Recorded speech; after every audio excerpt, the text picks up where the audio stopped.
필립의 사연방을 찾아주신 여러분 안녕하세요. 오늘도 웃음이 콸콸 나오고 딸꾹질을 할 만큼 놀라운 이야기를 준비했습니다. 바로 읽어보도록 하겠습니다. 안녕하세요. 한 도시에 살고 있는 20대 후반의 여성입니다. 작년에 저에게 있었던 폭탄 같은 사건을 들려드려 볼게요. 조금 부유한 집에서 부족함 없이 잘 자란 저는 공부를 제법 잘해서 명문대에 들어가게 되었습니다. 서울에 있는 H대학에 게임 그래픽 디자인을 전공하게 되었죠. 어릴 적부터 게임을 좋아해서 게임을 만드는 사람이 되고 싶어 지원했답니다. 대학 생활은 평범했는데 관심 있던 분야를 깊게 파고 들어가 배우다 보니 공부와 게임 말고는 아무것도 하지 않은 것 같아요. 그렇게 대학을 졸업하고 우리나라에서 게임 회사 중 최고로 뽑히는 N사에 들어가게 되었습니다. 그 회사는 직원 평균 연봉이 억이 넘어가는 꿈의 직장이었답니다. 사실 저도 2번의 낙방을 하고 3번째 공채에 어렵게 붙었네요. 회사는 자유분방했어요. 게임 회사다 보니 쉬는 시간에는 게임을 한 판씩 하고 일을 했답니다. 또 수평적인 구조여서 갑질을 하는 상사 같은 건 존재하지 않았어요. 이렇게 좋아하는 일을 하며 지내니 더 좋은 미래를 꿈꾸지 않고 현재를 즐기고 사랑했답니다. 저는 회사에서도 집에서도 게임을 즐겨 했는데 어렸을 때만큼 오랜 시간을 허비하진 않았어요. 게임은 단순히 기분을 전환하거나 재미를 느끼기 위한 장치였죠. 그런데 게임하는 시간에 비해 제 실력은 남달랐어요. 회사 남자 직원들이 하는 유명한 게임이 있는데 저와 붙어서 이기는 직원이 없을 정도였습니다. 그래서 남직원들은 저를 여자로 대해주기보다는 게임 한 판만 같이 하자고 말을 거는 게 대부분이었네요. 또 제 외모가 보통 여자들처럼 여리여리한 게 아니라 살짝 덩치도 있고 살집이 있어서 여자로 봐주는 사람들이 거의 없었습니다. 제가 하는 업무는 게임 화면 속에 들어있는 배경과 그림을 하나하나 디자인하는 일이었는데 손이 많이 가는 직업이라 속도를 붙일 수는 없었어요. 저 말고도 그래픽 디자이너가 많긴 했지만 결과물을 하루아침에 뚝딱 만들어낼 수 없다 보니 일부 업무를 다른 게임 회사에 하청을 주었답니다. 그래서 하청 담당 직원이 일을 받으러 저희 회사에 매주 미팅을 나왔어요.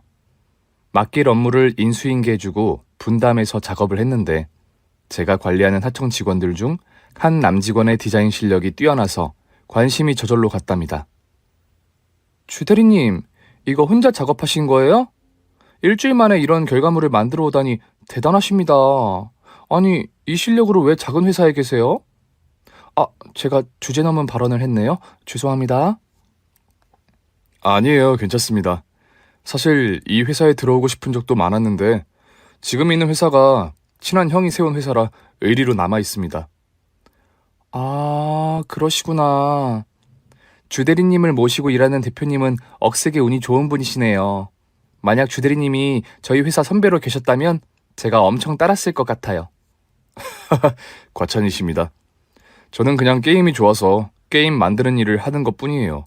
그래픽 디자인 실력은 많이 하다 보면 저절로 늡니다. 겸손하기까지 하시네요. 대리님은 게임 뭐 하세요? 여러 가지로 다 좋아해요. 이 회사에서 만든 게임은 다 좋아해요. 요즘은 축구 게임 많이 하고 있어요. 축구 게임? 그거 저 완전 잘하는데. 저희 회사에서 제가 1등이에요. 언제 저랑 게임 한 판 하실래요? 이 회사에서 1등이라고요? 오, 제가 승부욕이 좀 있어서 그런지 빨리 경진 씨랑 해보고 싶네요. 주대리님과는 하는 일도 같았고 좋아하는 공통사도 게임이었기 때문에 빠르게 친해졌답니다. 매일 퇴근하고 온라인상에서 만나 축구 게임도 하고 핸드폰 게임도 했죠. 그런데 제 실력이 워낙 출중해서 거의 패를 하지 않았어요. 그럼 항상 이렇게 카톡이 온답니다. 경진 씨, 한 판만 더 해요. 안 돼요. 벌써 자정이잖아요. 내일 출근하려면 그만 자야 한다고요. 그러지 말고 딱 한 판만 더 해요. 저 이 게임 누구한테도 진 적 없는데 오늘 완전히 발렸단 말이에요.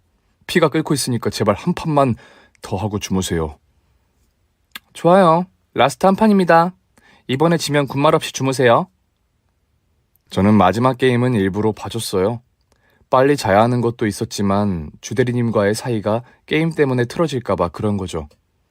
다음에 회사에서 다시 주대리님을 만났을 때 제가 일부러 봐준 걸 알고 있었답니다.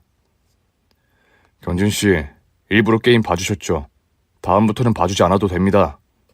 어머, 눈치채셨어요? 티 안 나게 져드린 건데. 티 많이 났습니다. 경진 씨는 보기 드문 실력자세요. 저랑은 아예 레벨 자체가 다르다고요.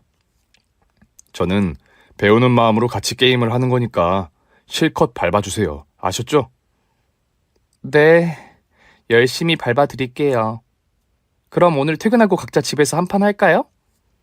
제가 게임을 같이 하자고 했더니 주대리님이 생각하지 못했던 말을 꺼냈습니다. 오늘은 가상의 공간에서 경진 씨를 만나지 않고 현실 세계에서 만나고 싶습니다. 오늘 퇴근하고 저랑 저녁 같이 하시지 않을래요? 네? 저녁이요? 네, 같이 밥도 먹고 차도 마시고 수다도 떨고 데이트 하자는 말입니다. 제가 깜빡이도 안 켜고 막 들어갔죠. 조금 놀라긴 했는데 주대리님이 같이 밥 먹자고 하니 거절할 이유가 있겠어요? 대신 밥은 대리님이 사세요? 그렇게 처음으로 주대리님과 퇴근 후 사적인 만남을 처음 가지게 되었어요. 맛있는 식사와 따뜻한 커피를 마시며 즐겁고 유쾌한 수다를 떨었답니다. 대화를 나눠보니 그는 제가 생각하고 상상해왔던 것보다 훨씬 더 좋은 사람이었어요. 그리고 눈을 저에게 찰나도 떼지 않고 바라봐 주는데 심쿵한다는 말이 무엇인지 그날 처음 알게 되었답니다. 일할 때처럼 정신을 번쩍 차리지 않고 있어서 그런지 그의 눈과 미소에 순식간에 매료된 기분이 들었습니다. 주대리님은 알맹이 없는 저의 수다를 다 들어주시고 촉촉한 입술을 활짝 열고 달콤한 말을 던져주었네요. 경진 씨, 우리 사귀어 볼래요? 제가 경진 씨를 아주 많이 좋아하고 있는 것 같아요. 네? 저를 좋아한다고요? 네, 처음 본 순간부터 그랬던 것 같아요. 언제 고백할지 기회만 엿보고 있었는데 이제야 말하게 되네요. 더 늦어지면 이 말을 영영 하지 못할 것 같은 느낌이 들어서 오늘 밥 먹자고 데이트 신청을 한 겁니다. 주대리님은 저에게 고백을 하면서 입술과 눈, 그리고 온몸을 파르르 떨었습니다. 누가 봐도 진심이라는 걸 알 수 있을 만큼 떨었어요. 저도 주대리님에게 호감이 있었고 이분과 사귀면 제 자신이 더 착하고 좋은 사람이 될 것 같아 곧장 좋다고 대답했어요. 좋아요. 저도 주대리님을 마음에 두고 있었는데 잘 됐네요. 고백해줘서 고마워요. 정말이죠? 우와, 이게 꿈이야 생시야. 너무 좋아서 막 뛰고 싶고 그러네요. 우리 사귀는 기념으로 먼저 손잡고 산책부터 할까요? 여자친구가 생기면 나란히 걸어보고 싶었거든요. 20대 후반의 남자가 소년처럼 말하는 걸 보니 제 마음은 더 기뻤어요. 여하튼 저희는 연애를 시작하게 되었답니다.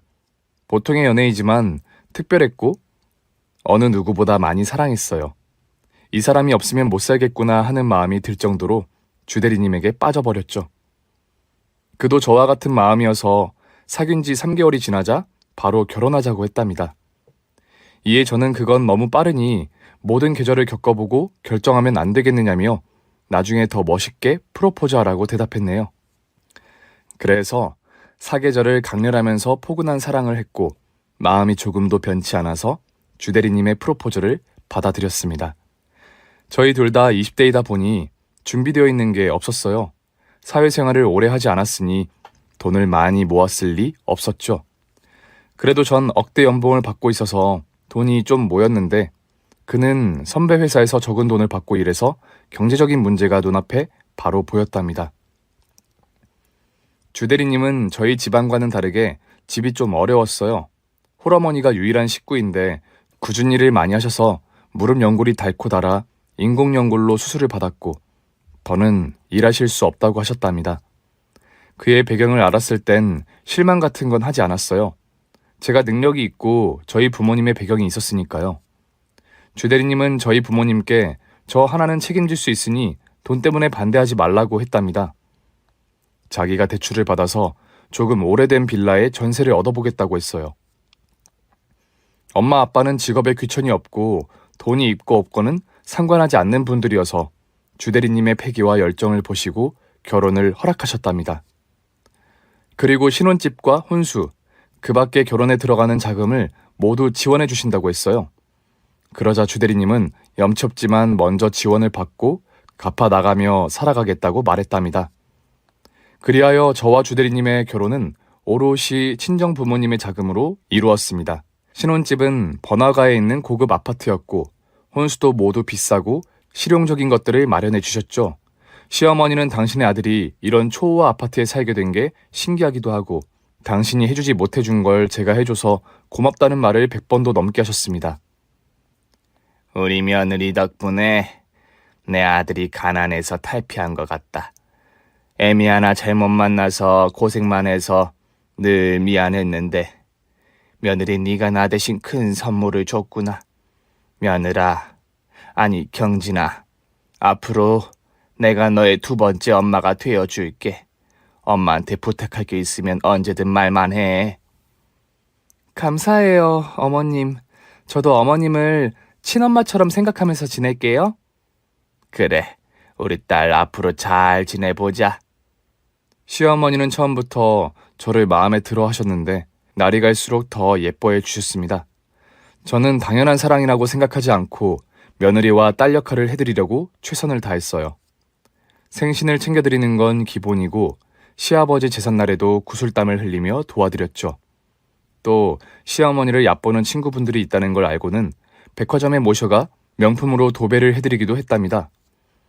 그리고 시어머니도 저희 신혼집에 자주 오셔서 살림도 봐주시고 냉장고가 허전하지 않게 늘상 가득 채워주시고 가셨답니다. 부부 사이와 고부 사이가 아주 좋아서 제 결혼 생활은 아무런 문제가 없었어요. 직장도 하던 대로 열심히 일하고 있었고 갈등을 빚는 날이 하루도 없어 매우 만족하고 있었죠. 저희 부부는 연애할 때처럼 밖에서 데이트도 자주 했고 게임도 매일 1시간씩 붙어서 했어요. 연인 같으면서도 친구 같은 사이여서 더할 나위 없었죠. 그리고 결혼 1주년이 되었을 때는 그이가 저희 회사와 맞먹는 게임 회사로 이직하게 되었답니다. 연봉도 저보다 많이 받는 조건이었고 직급도 과장으로 들어갔어요. 여보, 진짜 축하해. 이제야 당신 능력을 제대로 뽐낼 수 있는 회사에 들어간 것 같아. 거기서 당신 실력을 마음껏 발휘해봐. 내가 뭐 대단한 사람인가. 당신한테 비하면 나는 피라미일 뿐이라고. 겸손도 과하면 별로 좋은 거 아니거든? 당신이 우리 회사에서 받은 일을 처리했을 때 내가 얼마나 놀랐는지 알아? 당신 디자인 실력 보고 바로 달려가서 배우고 싶었을 정도였어. 마누라 덕분에 기가 사네. 고마워 여보. 내가 큰 회사에 들어가게 된 것도 다 당신 덕이야. 남자는 결혼해야 성공한다는 말이 정말 맞는 것 같다고. 그럼 당신 이직 기념으로 한판 할까?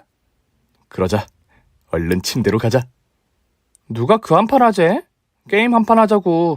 10,000원 빵으로. 아, 그 소리였어? 그럼 게임도 한판 하고 다른 것도 한판 하자. 좋지? 콜, 빨리 컴퓨터 켜자.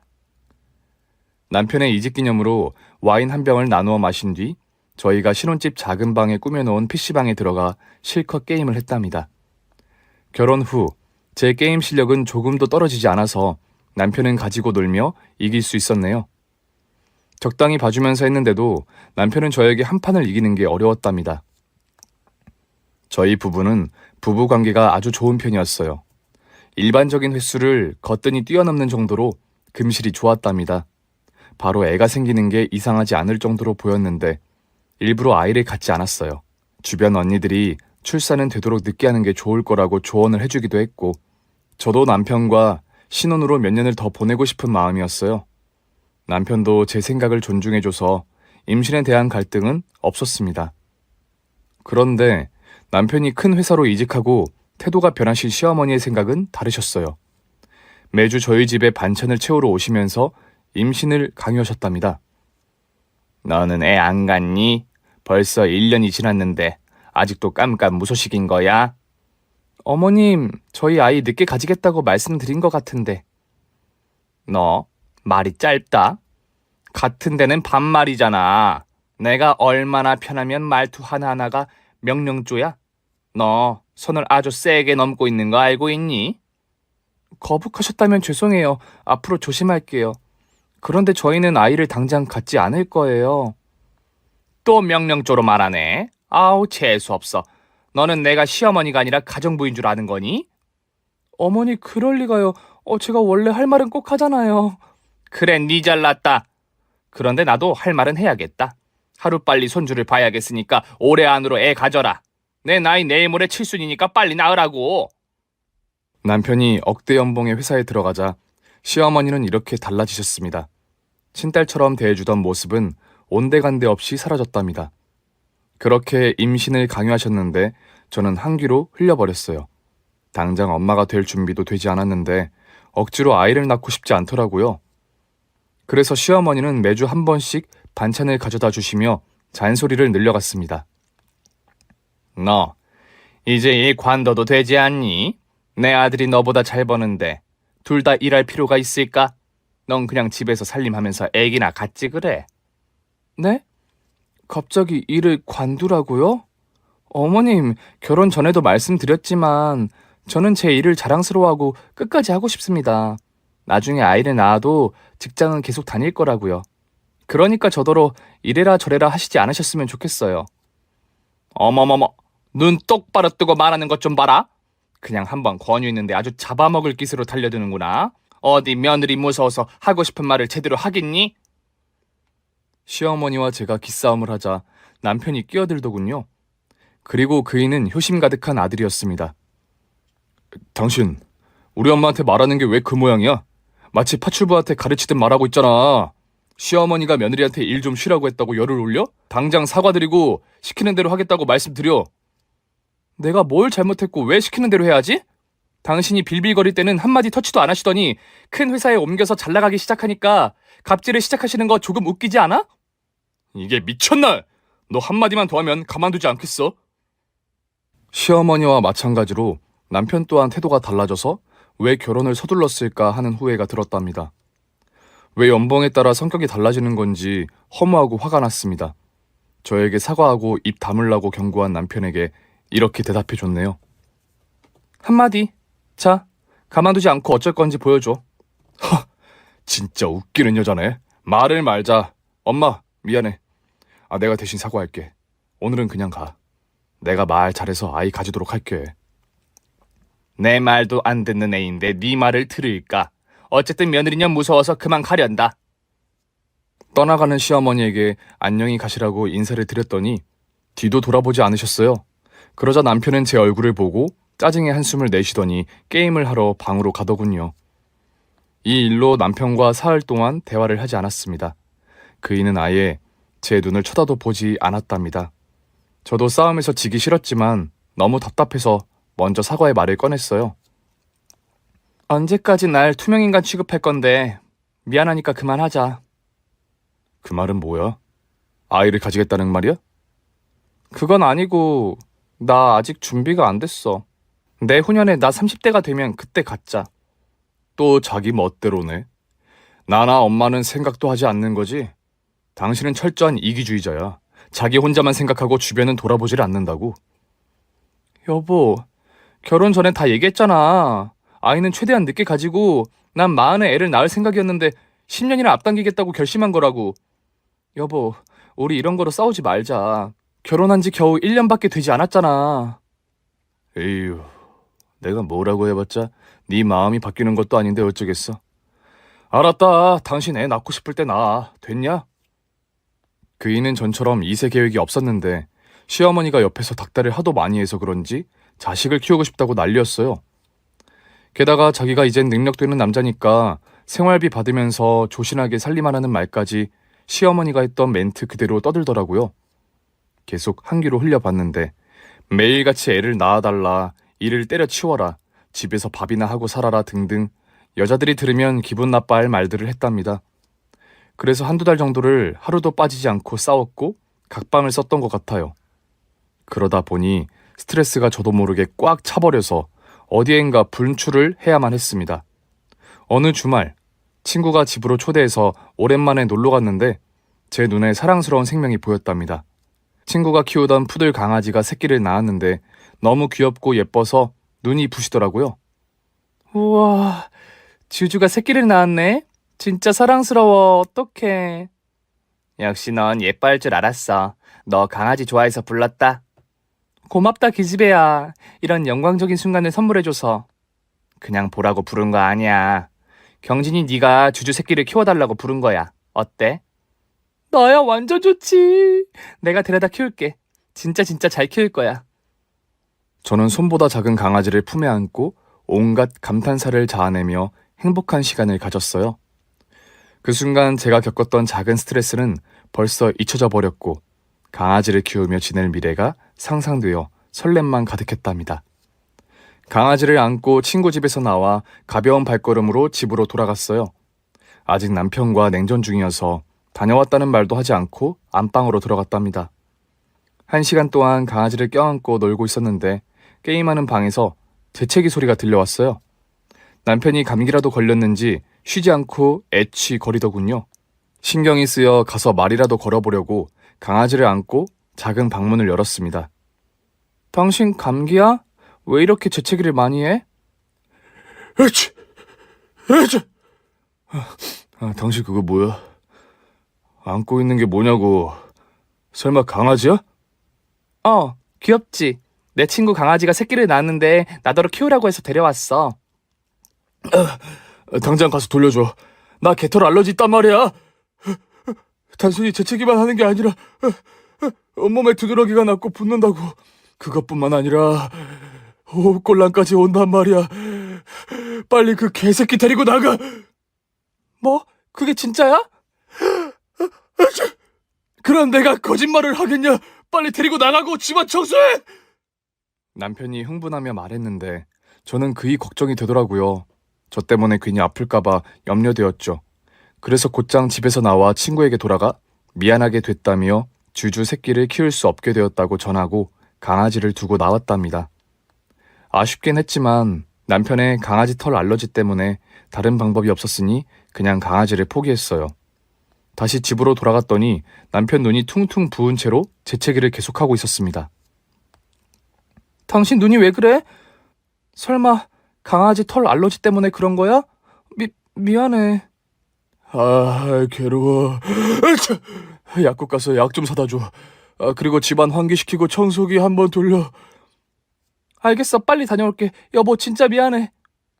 저는 안절부절 못하고 사과를 연신하고 약국으로 달려가 알러지 약을 사왔고 집안 창문을 다 열고 강아지 흔적이 지워질 때까지 쓸고 닦고를 반복했어요. 남편은 약을 먹고 몇 시간이 지나자 겨우 붓기가 가라앉았고 재채기도 멈추었답니다. 저는 미안한 마음에 주말 내내 남편 옆에 붙어서 간호하듯 돌봐주었어요. 그러다 보니 서로에게 묵혀있던 감정이 사그라들었고 곧 멋진 밤을 보냈답니다. 한 달 만에 가졌던 뜨거운 시간이었죠. 몸과 대화로 화해를 하고 다시 잘 지내보려 했는데 그이는 시어머니가 빙이 되었는지 언제 애를 가질 거냐며 보채듯이 묻더군요. 계속 밀어붙일 생각인 것 같아 제가 한 발 물러나 생각을 달리하기로 했답니다. 당신이 그렇게 아이를 원하면 내년쯤에 가져보는 게 어때? 나한테도 마음의 준비를 할 시간을 줘야지. 내년? 그래, 알았어. 그럼 앞으로 임신 얘기 그만해야 해. 그리고 직장을 때려치우라는 말도 자제해줘. 내가 일을 포기하지 않을 거라는 건 당신도 잘 알잖아. 알았어. 나도 이번에 당신과 싸우면서 많이 느꼈어. 내가 이길 수 있는 상대가 아니라는 걸 말이야. 당신 하고 싶은 대로 하고 살아. 엄마한테는 내가 알아서 말할게. 당신 괴롭히지 말라고도 할게. 됐지? 정말? 그래주면 나야 고맙지. 그럼 우리 2차전 갈까? 좋지. 한 달이나 굶었는데 5차전까지 치르고 자자. 저희는 침대에서 사랑을 나누며 부부싸움은 칼로 물베기라는 게 뭔지 깨닫게 되었답니다. 그래서 앞으로는 싸우더라도 무조건 한 침대에서 자기로 약속했습니다. 그렇게 1년이 지나고 다시 신혼으로 돌아가 재밌게 보내고 있었는데 남편 회사에서 최신 게임을 출시하게 되었어요. 그이가 게임 배경의 그래픽 디자인을 맡았는데 퀄리티가 굉장히 높았죠. 저는 진심으로 그 일을 축하해 주었고 그 게임을 같이 하느라 밤을 새웠답니다. 그런데 남편은 자기가 첫 책임자로 맡은 게임이어서 감회가 남다르다며 그 게임을 시도 때도 없이 하더라고요. 잠을 거의 자지 않고 병적으로 게임만 했답니다. 여보, 아침까지 게임을 하고 있던 거야? 도대체 이게 며칠째야? 내가 만든 게임이잖아. 그래픽이 잘 만들어졌는지 하나하나 검토하는 거야. 출시하기 전에 다 검사하는데 무슨 소리 하는 거야? 검토 핑계로 맨날 이렇게 밤새울 거야? 알았어. 오늘부터는 자제할게. 내가 만든 게임이 나와서 신기해서 그런 거니까 이해 좀 해줘. 그이는 이전까지 하청으로 받아 일을 해와서 그런지 대기업에 들어가 처음 출시한 게임에 애정이 무척 많았답니다.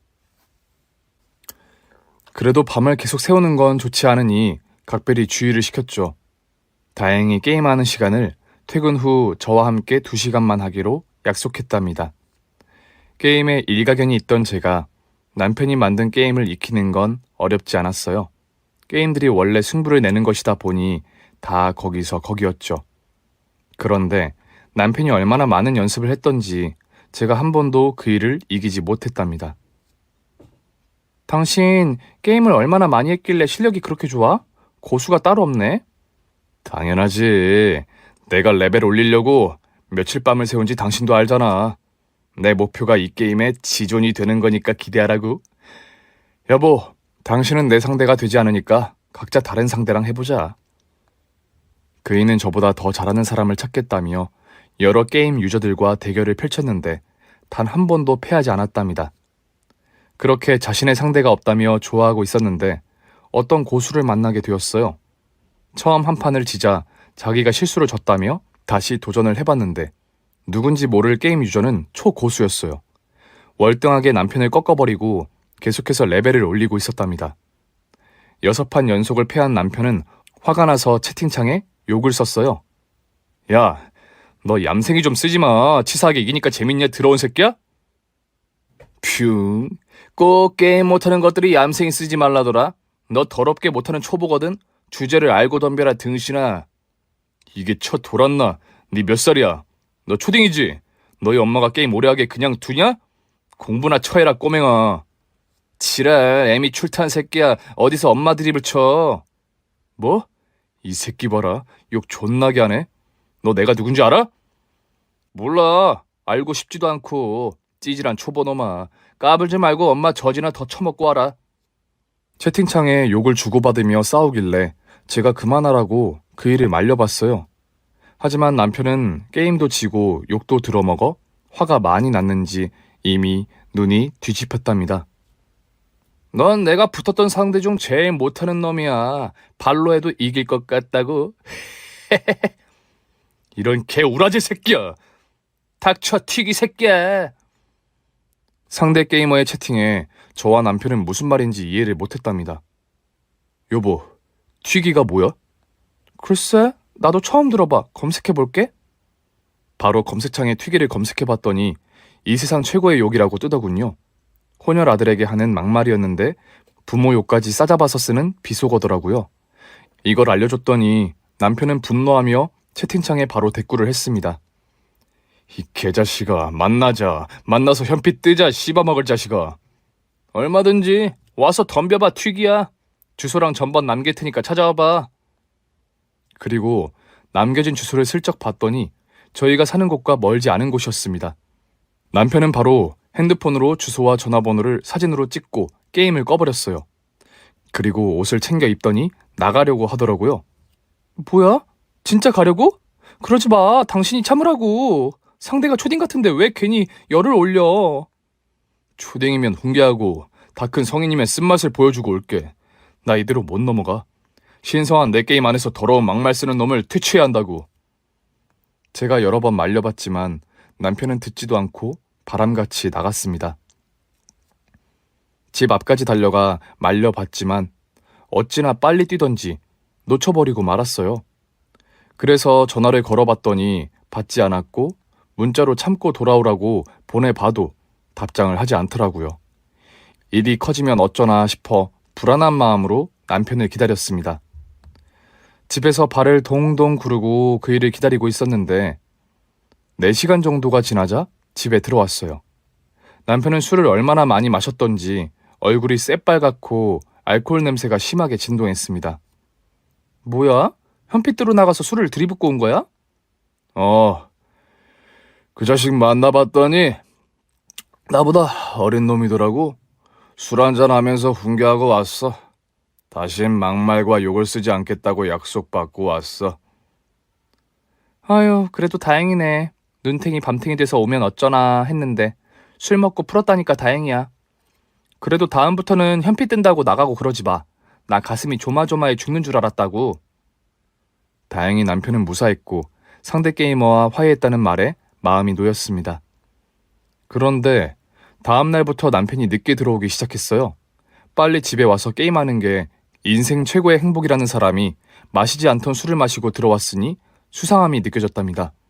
무슨 일로 누구와 술을 마셨느냐고 하니까 현피ጥ으로 나갔다가 만난 게임 유저와 친해져서 같이 술을 마시며 게임하고 들어왔다고 하더군요. 그런데 집에 들어오는 남편의 얼굴이 항상 퉁퉁 부어 있었어요. 강아지 털 알러지 때문에 생겼던 반응과 흡사했죠. 여보, 얼굴이 왜 그래? 그게 으츠! 그러니까 으츠! 길강아지가 차에 치일 뻔한 걸 내가 구해줬어. 그래서 알러지가 올라왔나 봐. 빨리 약 먹고 샤워해야겠다. 당신 강아지 만지지 못하잖아. 그렇긴 한데 강아지가 위험했어. 나도 모르게 몸이 먼저 반응을 했나 봐. 오, 당신 좀 멋진데? 잘했어. 그럼 빨리 약 먹고 씻어. 남편이 알러지도 잊어버리고 강아지를 구해줬다 하니 사람이 달라 보였어요. 그동안 제가 알던 모습 중 가장 멋졌답니다. 그래서 며칠 동안은 남편을 좀 풀어줘도 괜찮겠다 싶어서 간섭하지 않고 놀라고 해줬는데 일주일이 지나고 보름이 지나도 맨날 밖으로만 돌더라고요. 그런데 이상하게 집에 올 때마다 강아지 알러지 반응이 일어난 얼굴로 들어왔어요. 왜 그러냐고 물었더니 강아지를 구해준 뒤부터 길강아지를 보면 쉽게 지나치지 못하겠다고 하더군요. 귀여워서 한 번씩 쓰다듬고 와서 얼굴과 피부에 두드러기를 달고 들어왔다네요. 남편은 알러지로 고생하는 밤을 보냈는데도 주말에도 외출을 서슴지 않았습니다. 여보, 오늘 주말인데 외출해? 설마 또 현피 동생 만나러 가는 거야? 몸도 안 좋은 것 같은데 그냥 집에서 쉬지. 한 3시간만 같이 게임하고 올게. 그 친구가 나보다 게임을 잘하니까 계속 배우는 중이었다고. 그리고 내 몸은 멀쩡해. 계속 강아지를 만지다 보면 적응되지 않을까? 그럼 나중에 강아지를 키워보는 것도 좋겠다. 당신이 이 정도로 강아지를 좋아할지 몰랐네. 어쨌거나 당신 요즘 날 외롭게 만드는 거 알고 있어? 에이, 이따가 외롭지 않게 해줄게. 그럼 나 갔다 온다. 그렇게 한 달이 넘도록 현피 동생과 어울리느라 저 혼자 집에서 외롭게 지냈어요. 남편은 길강아지를 얼마나 예뻐해 줬는지 맨날 개털을 몸에 달고 왔고 두드러기와 가려움도 달고 들어왔어요. 며칠 뒤에는 알러지가 너무 심해서 병원에 가서 주사까지 맞고 왔답니다. 의사 선생님은 절대적으로 강아지나 고양이 털을 건드리면 안 된다고 충고해 주셨는데 그이는 다음 날에도 똑같이 알러지 반응을 일으켰어요. 이 정도면 병인 것 같아서 고쳐줘야겠다는 생각을 하고 있었답니다. 그런데 이튿날 남편과 저녁을 먹고 산책을 하는데 길강아지를 본 남편이 기겁을 하며 점프를 해서 제 등에 엎였습니다. 저는 얼마나 황당하고 기가 막히던지 엎여있는 남편에게 아무 말도 하지 못했답니다. 그러자 남편이 민망했는지 핑계를 대더군요. 내가 왜 이랬지? 원래는 이러지 않는데 알러지 때문에 본능적으로 피했나 보다. 정말? 일주일 내내 알러지로 고생하던 사람이 갑자기 본능적으로 피한 거다? 그렇다니까 여보. 바람이 차갑다. 집에 들어가서 게임이나 하자. 그의 행동이 수상하게 보인 저는 그냥 넘어가선 안 되겠다는 판단이 들었습니다. 요즘 계속 늦게까지 게임하고 들어오는 것도 불만이었는데 알러지를 참으면서 강아지를 쓰다듬어 줬다는 게 거짓말이라는 걸 알게 됐으니 남편이 뭘 하고 다니는지 확인해 보기로 했죠. 몰래 미행을 할까 했는데 디지털 시대인 만큼 편한 방법을 모색했어요. 요즘은 초소형 카메라와 녹음기가 판을 치는 세상이었고 구하는 것도 어렵지 않았답니다. 그래서 카메라는 좀 심한 것 같아 인터넷으로 초소형 녹음기를 주문했어요. 무게도 가볍고 단추보다 작아서 옷에 달아두면 남편의 사생활을 알 수 있을 것 같았습니다. 이튿날 배송 온 녹음기는 진짜 작고 음질도 훌륭했어요. 저는 남편의 양복 안주머니에 있는 단추 뒤에다 녹음기를 부착하고 무슨 짓을 하고 다니는지 기다려보기로 했답니다. 녹음기를 부착한 날, 남편이 또 현피ጥ로 나갔다가 친해진 동생과 게임을 하고 오겠다고 연락했어요. 그리고 늦은 밤, 역시나 알러지가 심하게 올라온 얼굴로 집에 왔죠. 저는 남편이 잠드는 걸 확인하고 녹음기를 몰래 빼와서 작은 방 컴퓨터에 연결해서 들어보았습니다. 현피 동생과 대화하는 목소리가 들리기 시작했는데 놀라지 않을 수 없었어요. 현피 동생이 여자였기 때문이죠. 저는 상상도 못했는데 이렇게 뒤통수를 맞아보니 정신이 혼미해졌답니다. 그리고 두 사람의 대화를 들어보니 보통 사이가 아니더라고요. 자기야, 나왔어. 게임하고 있었어? 응, 빨리 와서 한판 하자. 아, 오빠, 제리 밥 좀 주라. 내가 게임하느라 못 챙겼어. 알았어. 배부르게 먹여줄게, 제리. 아빠한테 와봐, 제리. 단 몇 마디 대화만 들었는데 남편이 뭐하고 다니는 줄 확실히 알게 되었습니다.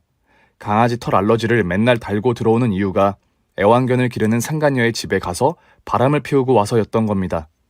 정말 기가 막히고 코가 막히고 환장할 만한 상황이었죠.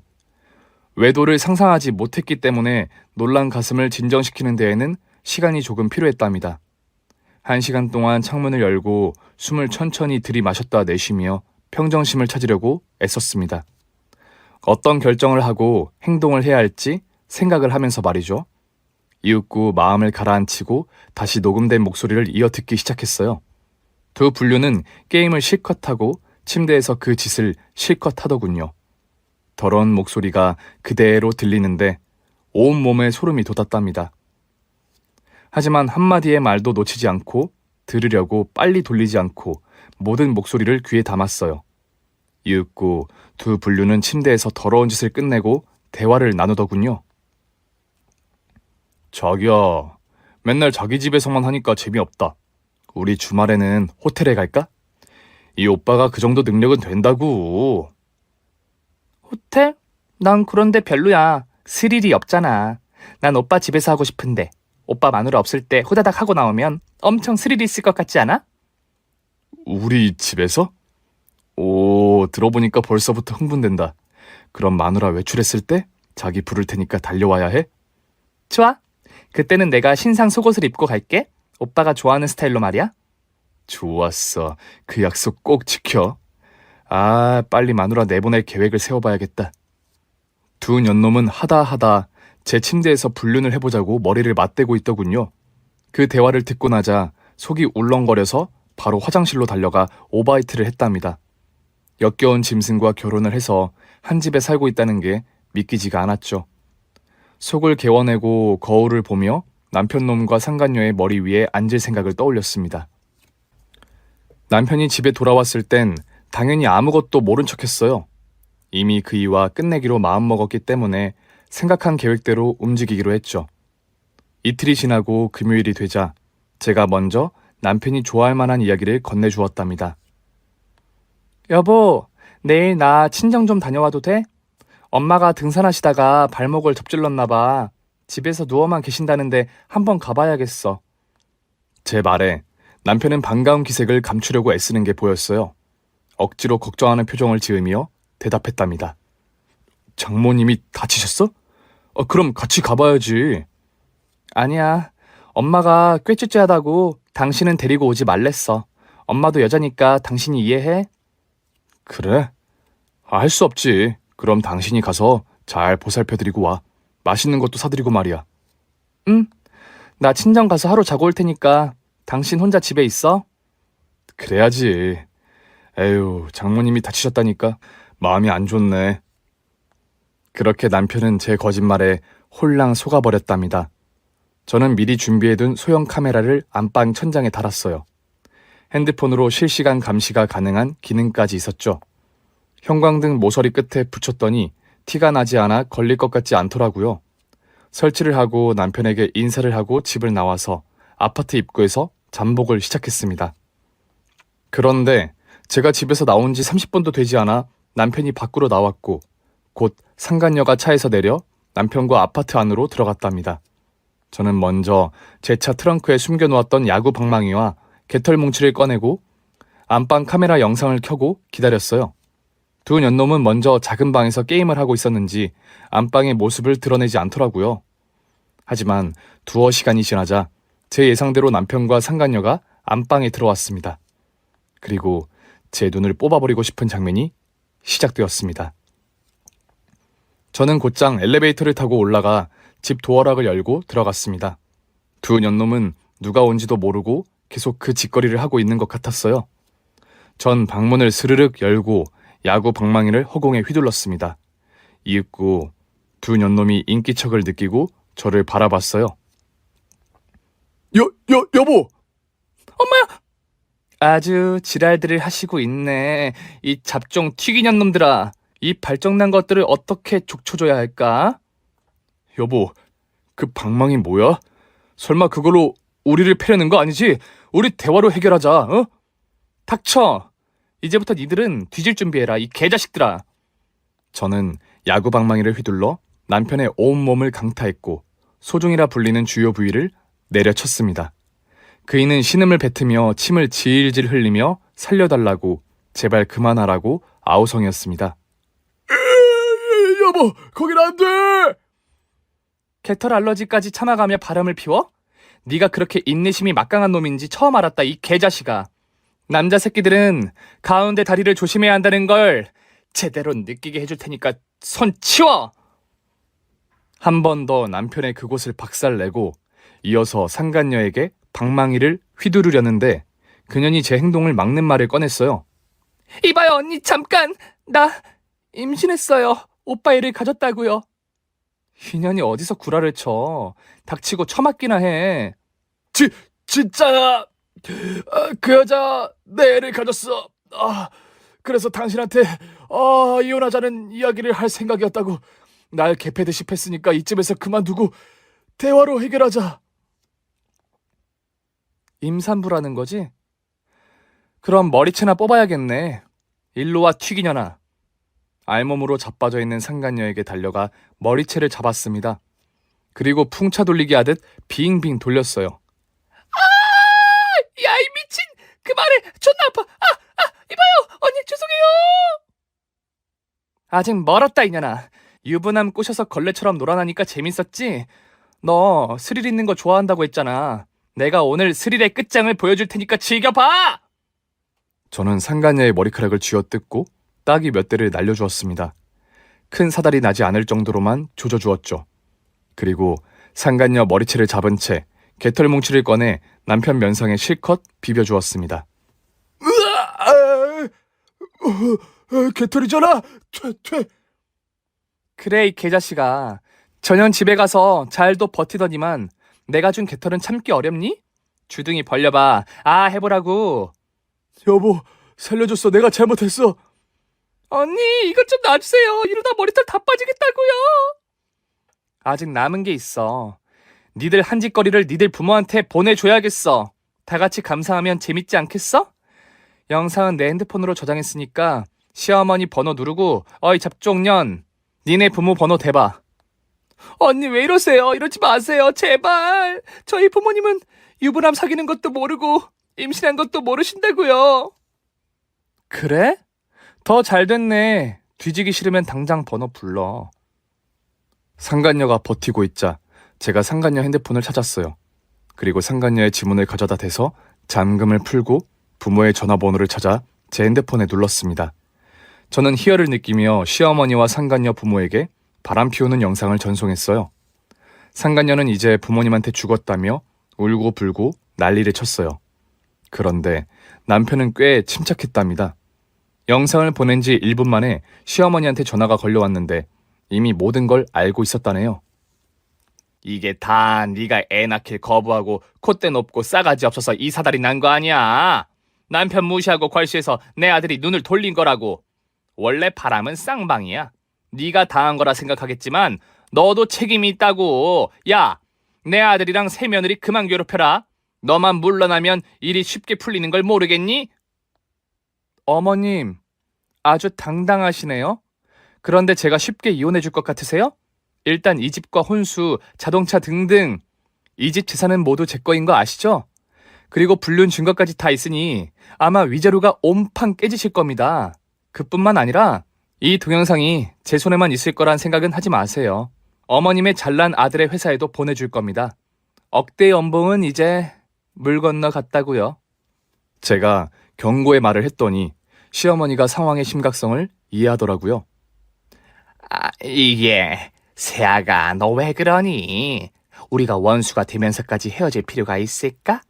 경진아, 우리 만나서 이야기하자. 법원에서 뵙죠.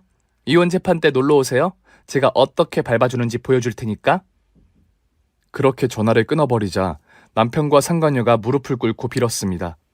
제발 회사에 알리지 말아달라고, 좋게 이혼해달라고 빌었습니다. 남편은 회사에서 잘리느니 더 얻어맞는 게 낫겠다며 엎드려 뻗치더군요. 그래서 전 마지막 한 대를 시원하게 날려주고 두 년놈을 집에서 쫓아내버렸습니다. 여기 내 집이야. 둘 다 꺼져. 여보, 그러지 말고 대화 좀. 경찰 부를까? 무단 침입으로 수갑 먼저 차볼래? 그랬더니 두 잡종이 어쩔 수 없이 옷을 챙겨 입고 나갔어요. 이튿날 저는 바로 이혼 전문 변호사를 찾아가 녹음기와 영상을 제출해서 이혼 소장을 작성했고, 남편 회사 대표의 이메일로 불륜을 저지른 직원이라는 제목으로 영상과 내용을 보내주었습니다. 그래서 남편은 이혼 위자료로 막대한 금액을 뱉어냈습니다. 듣기론 시어머니의 집을 담보로 대출을 받았다고 하더군요. 게다가 그이는 회사에서 바로 잘리게 되었고 게임 업계에서 블랙리스트로 올랐답니다. 상간녀는 집안 망신이라며 절연을 당하고 시댁에 얹혀 살다가 출산을 했답니다.